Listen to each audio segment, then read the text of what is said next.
Alright, so a few days have passed and I'm bad at consistently filming, so there's no more hay on this half of this field and the water's going again. And that's because, well, the reason we have only this much done is because we have problems with our baler.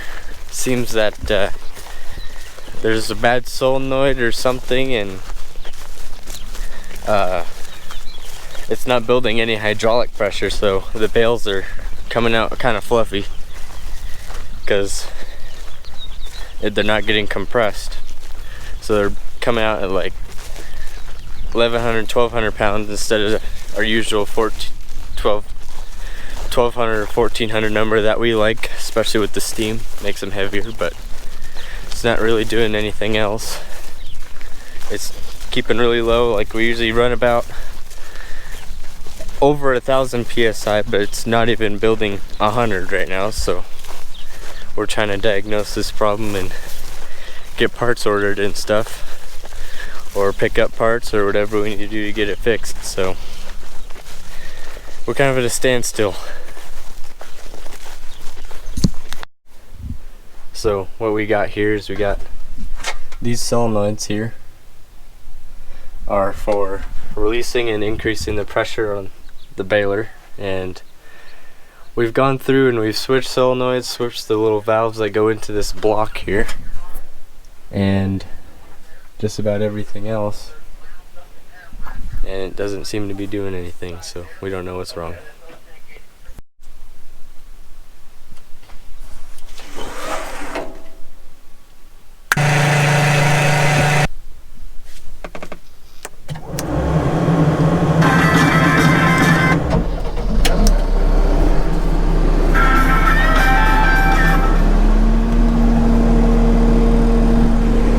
So since the baler's out of action right now, we're gonna go and take care of some pivot tracks. Al is meeting me over there with the telehandler, and I'm taking the skid steer for the finer details. So let's go.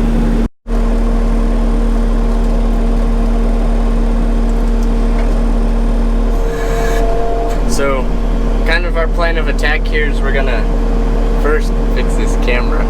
So we're gonna go over and we have gravel over there already, and we're gonna go, he's gonna get big buckets of gravel and dump them, and then I'm gonna pick them up from him, and we're gonna fill in deep spots on our east pivot on the southern farm, and because it's on tough soil and it likes to get muddy on the pivot tracks a lot.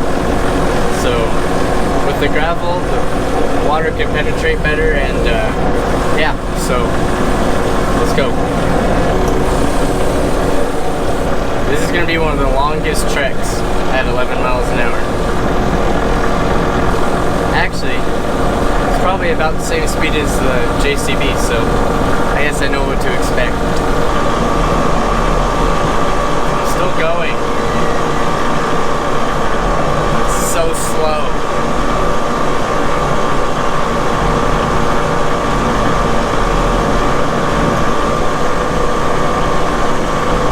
I'm almost there. This part's bumpy, but we're almost there, so that's good. I don't know if you can see it all behind me, but there's hay cut behind me and right here next to me and over ahead of me, so we have all the hay down but no baler. Seems legit, doesn't it? I'll tell you what though, your forearms get tired from pushing these joysticks. Jeez, it's bouncy. Alright, so we finally made it, and the reason we brought both these, both him and this, was to fix this.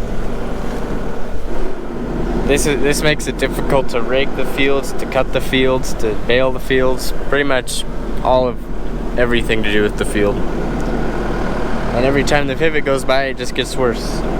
So I'm gonna do this, and a swather got stuck cutting this, so he's gonna go, because there's a big hole, so he's gonna take the Manitou with a bucket full of dirt and start shoveling dirt into there while I fix this one real quick, because this one's bad. These next 3 are bad. The first 4 were not, so I think we're gonna leave those alone, but these ones need to be moved. So let's get to it.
Conference break. Gotta figure out what we're doing here. So, you have about that much gravel left? Well, we got that, and then there's more out by the haystack. Well, yeah, there's a lot more out there, but what we're trying to figure out, because I don't think we really need it, because I'm just taking that dirt from there and filling along here.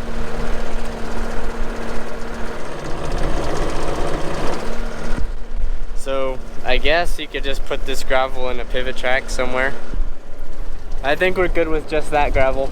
I think we got this figured out. Let's get back to it, I guess.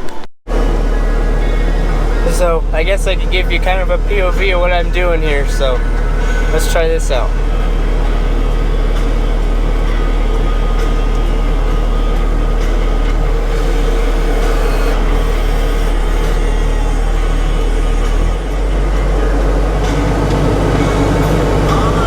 I usually run about 1500 RPMs or so, sometimes more, depends. But you can see how these controls work here. This stick here is kind of pretty much all of the controls to do with movement, and this stick is all about the bucket or whatever other attachment you have on there. And it's pretty much just like any other skid steer loader, or like the telehandler or whatever. Hey, I'm on deep.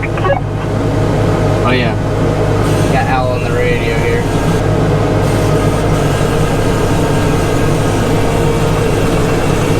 You're probably wondering why I have a camera in my face, but you know what? I don't care.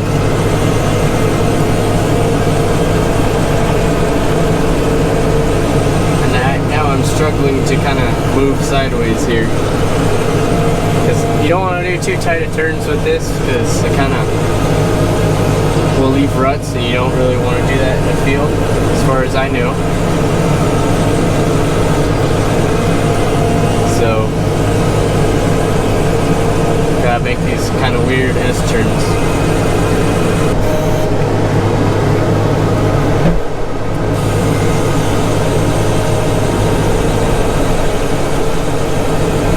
There we go. Wonder why it dug so good right there. Alright, let's get Al on the radio here. Hey Al, you got a copy? Yep. I think I'm gonna start dumping dirt in your bucket here. Alright.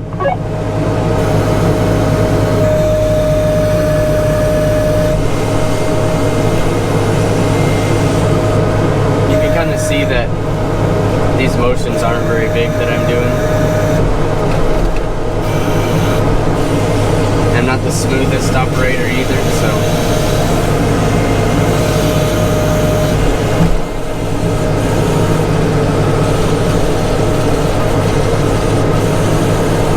nice thing about this is I got really good air conditioning where he doesn't.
Alright, so we're all good, done now.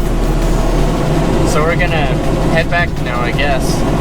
So, can't wait for that long journey. Let's go.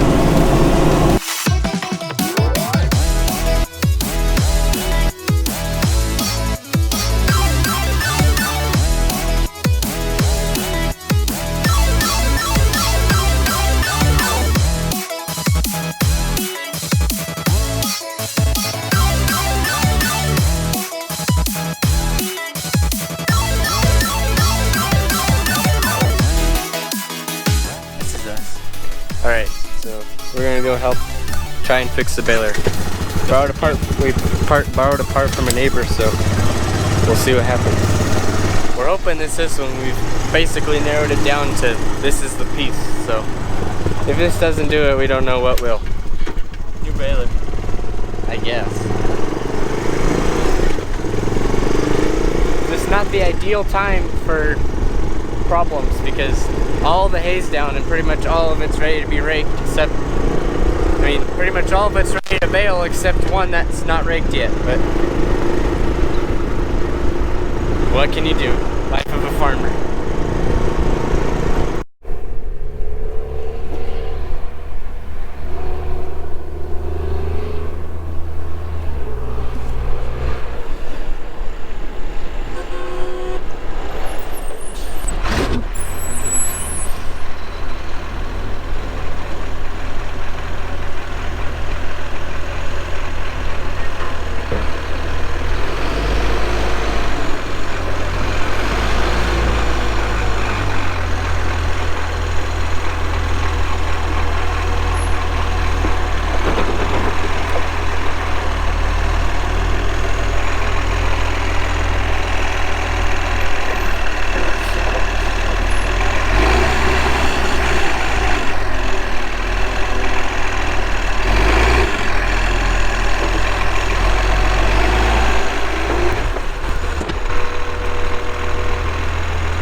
So, after many days of fighting with the baler, because we broke the drive shaft that goes to it too from the PTO and the tractor after the valve body cracked, so we had to borrow a neighbor's, and we have one on the way. But for right now, we got a functional baler and we've been baling like a fiend, and I'm stacking right now.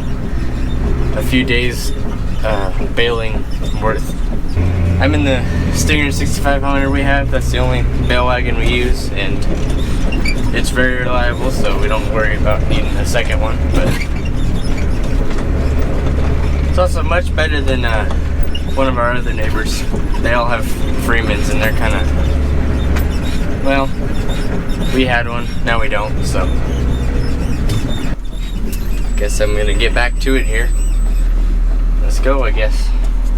Let's talk about this thing for a minute. So we've had this for quite a few years now. I can't remember when we got it. It was a long time ago. But it's been pretty solid. There's a couple sensors, like everything else, that'll go bad and stuff. But besides that, solid machine. It's Cummins powered, so not much can go wrong there besides a few oil leaks. And this is pretty much bare bones machine. Like, there's no super fancy electronics, really.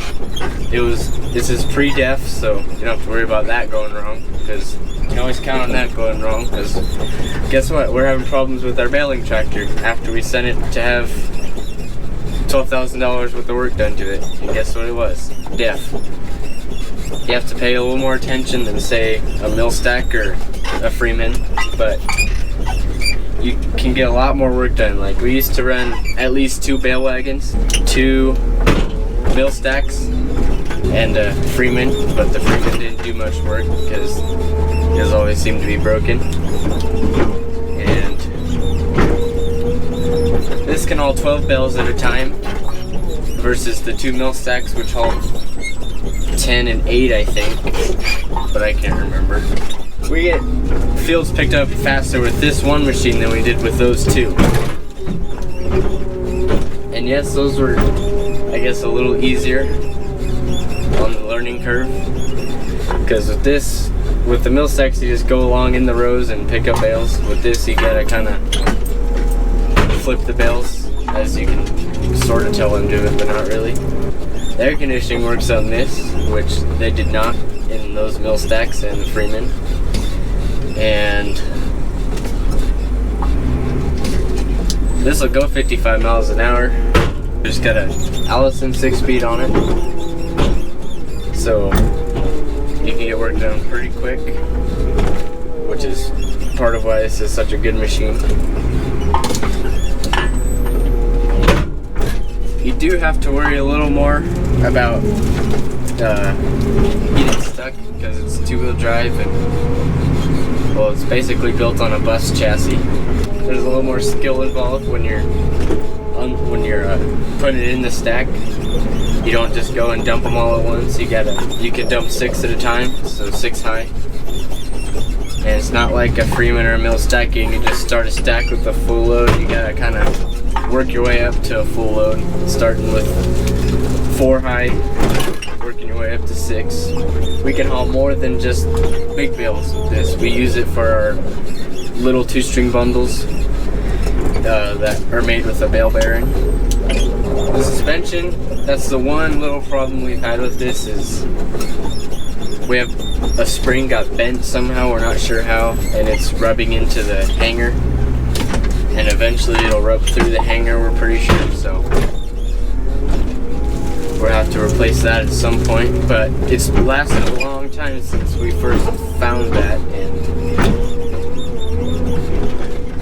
it seems to be working just fine still, so we're just gonna kind of leave it be, I guess. And this just sounds better, I'm sorry, but it does. So that's kind of my thoughts right now on it.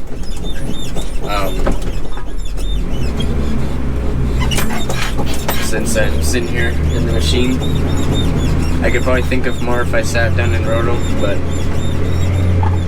for now, I think we'll call that good. And I think this will end off this video too, because gotta have the trifecta, right? 3 parts per cutting. I think that'll work. And we'll see you later then.